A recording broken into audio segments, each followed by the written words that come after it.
Hello, friends. Welcome to episode 260 of the Breast Cancer Recovery Coach podcast. I'm your host, Laura Lummer, and I'm excited to be back this week with life lesson number 2. As I shared on the podcast last week, this month, July, is the month where I celebrate 12 years since my first diagnosis of breast cancer.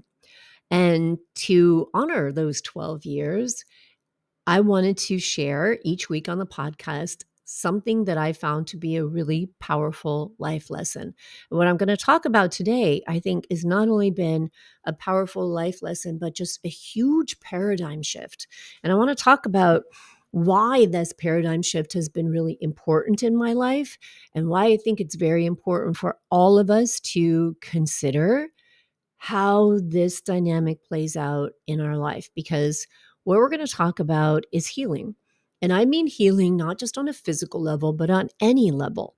Healing any injury, spiritual, emotional, mental, physical, financial, anything that has created a lot of pain or really intense emotion, has created suffering on a physical or other level or energetic level for you, that there's been scarring, emotional scarring, physical scarring, both. And I find that both go hand in hand typically. We rarely have intense physical pain or physical experiences without having that tied to an emotional experience as well. These are very intertwined.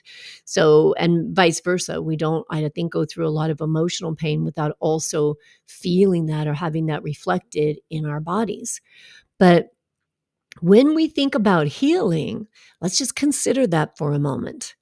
When you think about healing, what comes to my mind is this lovely visual. Healing, we take care of people. Healing, rest in bed, have some tea, have some soup, take a warm bath, go to bed early, right? Gentleness, taking care of yourself. But is that what healing actually feels like? Is that the real experience of healing? So I'm going to offer that no. Those things may happen while we're working on healing. If we have had an illness or an injury or trauma of some kind, we may spend time in bed. We may try to check out a little bit. People may make soup for us or encourage us to take a hot bath. But rarely when we're doing those things, because we're focused on healing from some kind of grief, some kind of injury, some kind of illness, is it really comfortable? Is it really cozy? It sure hasn't been in my experience. When I have taken that time out to be in bed, right, to drink that tea, to take time out, especially in the beginning of this journey, is because I was in some kind of pain. It was because I was unable to participate in life at the level that I wanted to be participating. It's the quote unquote normalcy of life, right? Something had happened that took me out of the normal routine and put me on my back in a bed, whether it was a surgery or fatigue or, side effects from radiation treatments or chemotherapy treatments. But it sure wasn't comfortable. I wasn't up and doing what I normally do in life because I couldn't, right? I was physically unable to participate in my life the way I wanted to, and that is not comfortable. But while I was going through that difficult physical experience, I'm also going through a lot of challenging emotional experience because, again, they're intertwined. So when we can't use our bodies to do what we're used to our bodies doing or what we desire for our bodies to do, we are not easy on ourselves, right? We go to judgment and bitterness and unfairness, and this shouldn't happen to me. And how long is this going to take? And when can I go back to normal?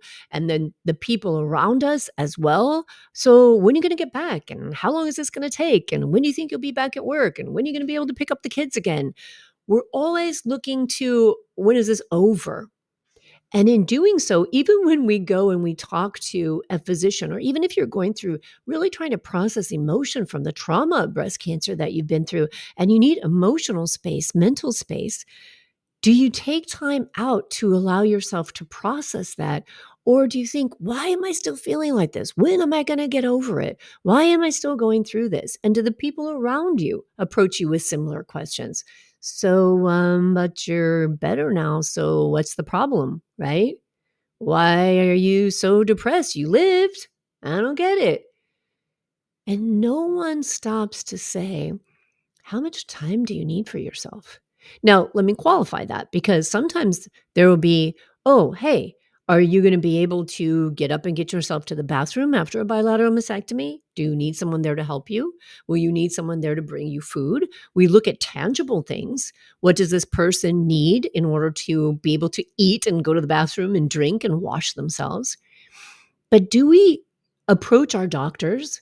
Do we approach our therapists, our coaches, our counselors and say, how much time do you think I need to really give to myself here? How much time do you normally see that it takes people to be able to process all of this? Or do we just say, so what's the downtime? Right? What's the downtime that I can get back to doing what I was supposed to do without injuring myself further? And then oftentimes people push that boundary as well. Oh, doctor says I should be out. I shouldn't lift anything for 6 weeks, but at 4 weeks, I feel great. I can lift anything. So we don't hold that space after the trauma and set it aside with this sacred idea of healing. We don't look at that space with gentleness and care and say, what's going to need to happen here? What are you going to need to process? What are you going to need to support yourself? It's just, how fast can I get back? How fast can I get through this? Why do we do that? If healing, in fact, was this cozy thing where you put on your favorite socks and your favorite jammies and your favorite blanket and a hot cup of tea, wouldn't we want to stay there? Wouldn't we want to be like, oh, this healing thing is pretty cool, man. It's cozy and it's comfy. I'm loving this. But we don't love it. We don't want to even be in it. We don't even give ourselves the chance to be in it to heal because it's uncomfortable. Why is it uncomfortable? Normally, it involves some kind of physical distress, pain, or discomfort, and emotional discomfort because we have to notice we've stopped and now the feelings come up, the uncomfortable emotions start to surface, and we don't like them. Part of healing is to be in them, to notice them, to allow them, and to learn how to process them. But nobody teaches us that. So we're just uncomfortable and we just want to get the hell out of there as fast as we can.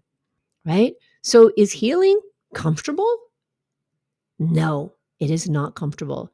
Is healing easy? It isn't easy because it requires dedicated time and attention.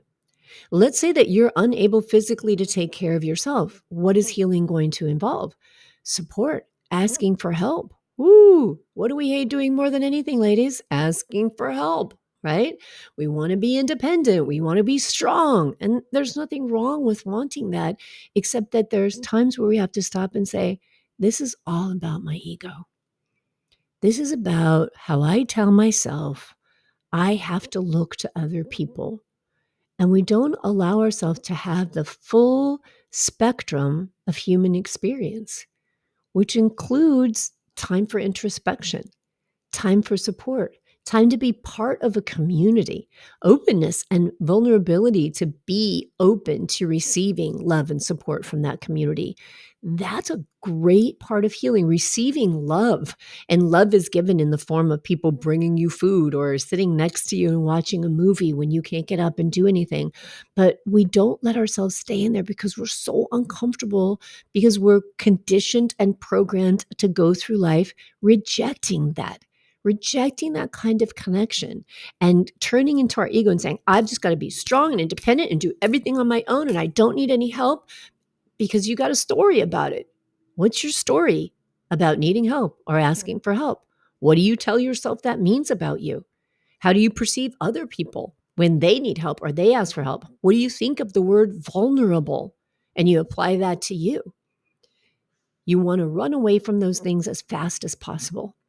And that's why healing is uncomfortable. But if we can stop and say, this healing thing, it looks really good on movies and stuff where you're just like cozy and people are taking care of you. But in real life, it's challenging.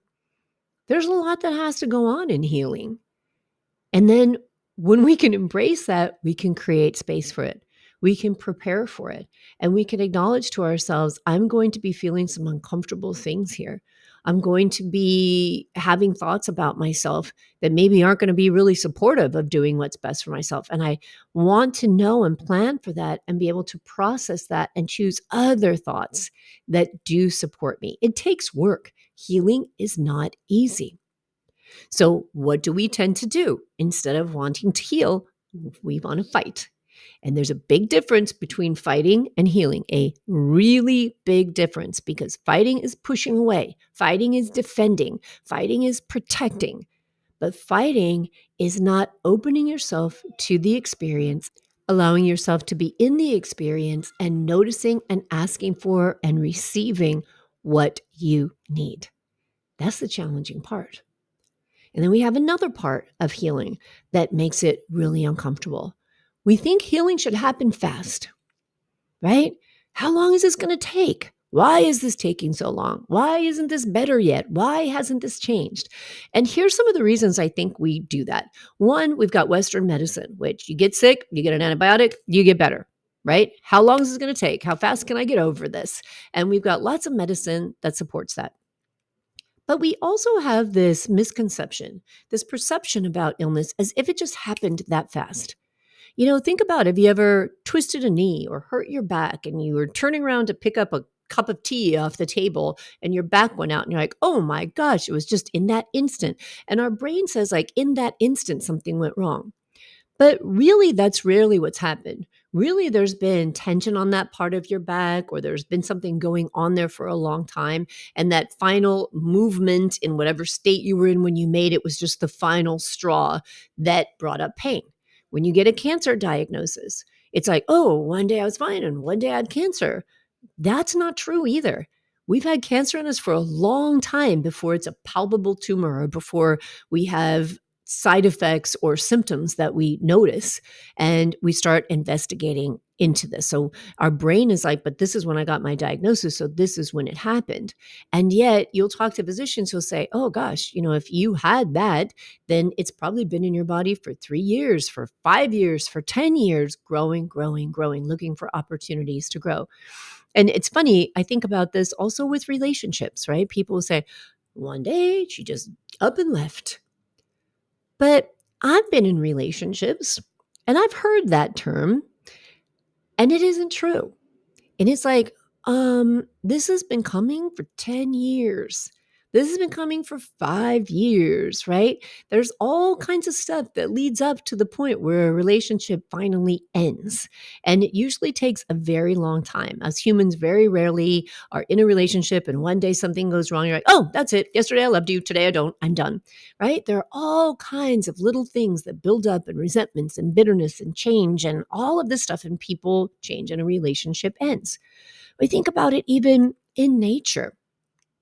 Let's say that we have an earthquake and people say, oh, the ground just shifted and all this happened and all this damage came as a result of it. But the earth is constantly shifting. I live in Southern California, so I'm part of the Pacific Rim. Trust me, we have a lot of earthquakes. And so there's these little shifts, little shifts, little shifts all the time, just like life.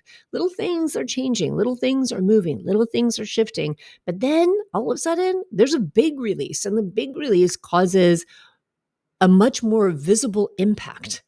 Same thing in our life. And so when we stop and we think about how we get sick or how we get injured or what the real process is before we notice that something is wrong, like when we get to that point where we say, oh gosh, I need to gain weight, I've gained 50 pounds. We didn't gain 50 pounds in 2 days, right? It took time to do that, but we want to lose 50 pounds in 2 weeks. So here it took all of these years for it to slowly creep up on us. And then we think it should just go away without putting a lot of time and a lot of effort into it. Same kind of thing with financial issues, right? People find themselves in debt.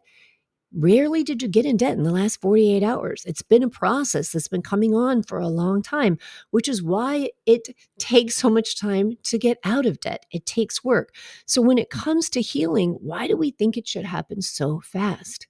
Why do we put that pressure on ourselves? I heard something the other day. I was in a call with Nation Winners. We were talking about the metabolic approach and different therapies that people use. And we were talking about the microbiome. And one of the things she said is when you're working on the health of the microbiome, you have to realize that if people have gone through a cancer treatment, have gone through radiation, have gone through chemotherapy, have some kind of treatment, it can take up to 2 years before the microbiome restabilizes. There are different chemotherapy agents that 10 years after chemotherapy can still affect your hearing. There can be all this long term damage. So think of all these processes are constantly happening in our body. Why do we think it should be done in a couple weeks? I remember when I finished chemotherapy, IV chemotherapy in 2012. In my mind, I said, okay, the chemotherapy protocol is 3 weeks, right? You get it, and then you get really sick, and then you start to come back, and then you come back more, and then they would put you under chemotherapy again to knock out the cancer. But if this is my last treatment, then it's going to be in my system for 3 weeks. So week 4, bam, back to life, right? I'm back. I got to go to the gym. I got to be normal again. What the heck was I thinking? And that is not how it went at all. But in that, with me not sitting back and realizing what healing really meant, how much work healing takes, how much time healing takes, and really embracing, investigating, and allowing myself to understand healing. Because I didn't do that, I put a lot of pressure on myself and turned to fighting. This isn't right. This shouldn't be like this. And then that brings up all kinds of other negative, heated emotions that don't support healing. So when I have people come to me for coaching, people come and they say, I've been through this, and they're going through all this emotional struggle, and they start working on their thoughts, and they start working on beliefs, and they start working on expectations in their lives. They start working on how they actually feel about themselves and trying to practice caring for themselves and loving themselves. And in a few weeks' time, there's frustration because it's like, why hasn't this changed? Why am I not better? But think about how long you have had ideas about yourself. Think about how, when someone teased you as an 8-year-old, you held on to that and believed your whole life, like I did for a long time, right? I was the kid with the big nose in our family. Everybody else had these little tiny pug noses. How many years was I self conscious about having a big nose? How many years did it take for me as an adult to finally get comfortable with my own appearance, especially when I started having an online business and showing my face on video all the time? How many years did it take to unravel all of the thoughts that I had stacked up and woven into who I was and what I looked like? It takes a long time. So if we go through trauma as children and we take on other people's beliefs as children, and we take on other people's opinions, not only as children, but as teenagers, as 20-year-olds, as 30-year-olds, as 40-year-olds. And then we go through a life-changing experience and we finally reach out to get support to heal from that trauma. And we realize that it's stacked on top of years and years and decades of beliefs. Why do we think it would heal any faster than it took to wound? It doesn't. Healing takes time. It's not easy. It's not comfortable, and it's not fast. And I don't say that to scare people away or to make people think, well, geez, I don't even want to work on healing. But I think that the more we become aware of what is true, and the more we allow ourselves to look at the misunderstanding of some concepts, then the more we can let go of expectations that leave us feeling frustrated and angry. The more we can remind ourselves, wow, this is going to take some space. This is going to take some time. I met a woman several weeks ago, and I was speaking at an event, and she was one of the speakers, and she was sitting at the speaker table with me. And she asked me how I was feeling. She says, "Are you nervous?" And I said, "I'm not nervous because I know what I'm going to talk about, and I'm really comfortable that I'm very familiar with this area. And for me, I'm a talker. Public speaking isn't something that really bothers me." I said, "How are you feeling? Are you feeling nervous?" And she said, "Yeah, I am feeling a little bit nervous. I don't really speak in public often." And she says, "And I'm recovering from a major surgery." And I said, "Oh my gosh. Oh, I hope everything is okay. I hope you're doing well." And she said, "Yeah, it's been a year, but I'm doing better." Now, in relation to what we're talking about right now, I thought, that is so awesome. She is recognizing that a year ago, she had a surgery and the surgery was on her brain. And a year later, she's still healing from it, which is very true, right? Her brain didn't go back to the way it used to be. She's learning to work with it in a different way.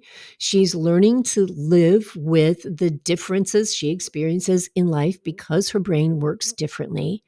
And she allowed herself that space to say, I'm still healing.